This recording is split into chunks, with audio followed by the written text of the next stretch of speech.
All right.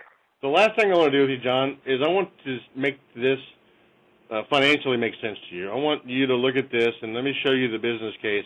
And I want to base this off of your numbers, so this is a real analysis for you. You said your average ticket is $20, right? Yep. And how many customers a day do you see? Oh, probably somewhere around 100 at lunch. Probably about the same at dinner. So probably a couple hundred. So 200 a day. 200 customers a day you're seeing? Yep. Okay. And how many days a week are you open? We're open every day of the week, all month long. So 30 days a month. That sounds about right. Okay. Yep, every day. So let's use 30 days, and let's say that would mean you see 6,000 customers in a month, right? Mm-hmm. Okay. Your average value of a customer, you mentioned they come in $20 once a week. That's $80 in a month, right? That sounds about right. All right. So let's walk through this right quick, John. Let me show you the impact of what we're talking about as it relates to your business. Okay. The number of customers a month here on gift cards, we're going to write 6,000 on this first line, okay? Okay. Now, let me ask you, John, with the folio inserts, the tabletops, the pole stand, the cards hanging up, advertising your gift card to every one of your customers that comes in the front door, of the 6,000 customers you see a month, what percentage do you think would buy your gift card? If you're full for lunch and you're full for dinner, then you got a popular place, you told me yourself. How many of these great customers that love you so much would buy your gift cards? Oh, I bet you an easy 10%, maybe even more. Let's use 10%. 10% is, I'm going to write 10% in here, is the percent of existing customers that will buy a card.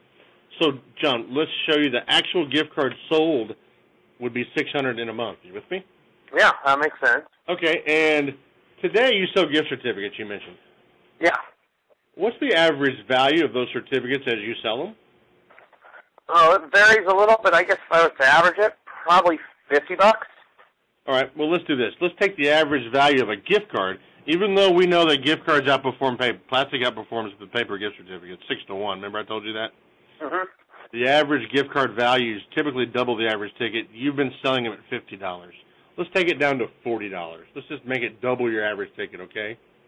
Okay. So if we could sell 600 cards at a $40 average gift card load, that's $24,000 in cash flow for your restaurant in 1 month. Oh, wow. So let's put cash flow right here on what I'm going to call new cash flow created.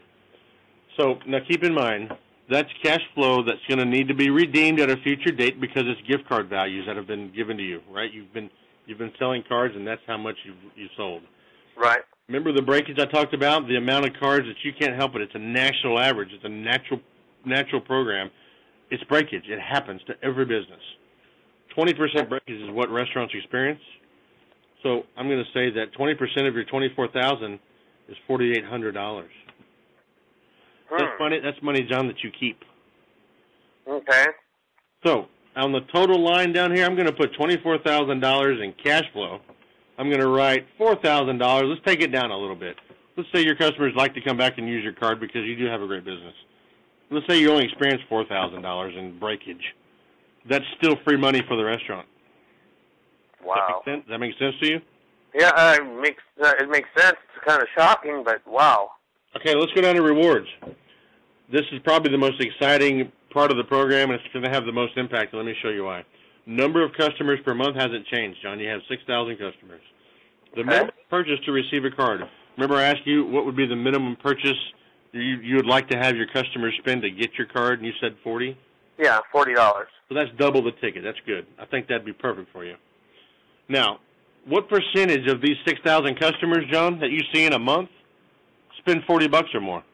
Oh, probably 50%. I don't know. Okay, let's say 30%. Let's back it down a little bit. You're saying maybe 50%. Let's be a little more conservative and just say that 30% of your 6,000 customers spend 40 or more. Does that make sense? Okay. So I want to show you. Here this line says new branded loyal cardholders. John, that's 1,800 cardholders we could create in 1 month if we roll this out. You with me? Mm-hmm. 1,800 customers come back one more time a month. And I'm not even calculating the increase in the average ticket. Remember the impulse buy the cards create? I'm talking about just one visit from every card-carrying John's Cafe customer a month. So I'm going to take $1,800 times $20. Wow. That's $36,000, John. Wow. And brand new revenue for your cafe. Now, remember when I asked you if you could do one thing to increase your sales today, what would you do? Remember when I sat down? Yeah, increase the average ticket. And you asked me if there was a way to increase the average ticket because your place was full, wasn't it? Yeah. Here it is, right here, John. There's your solution.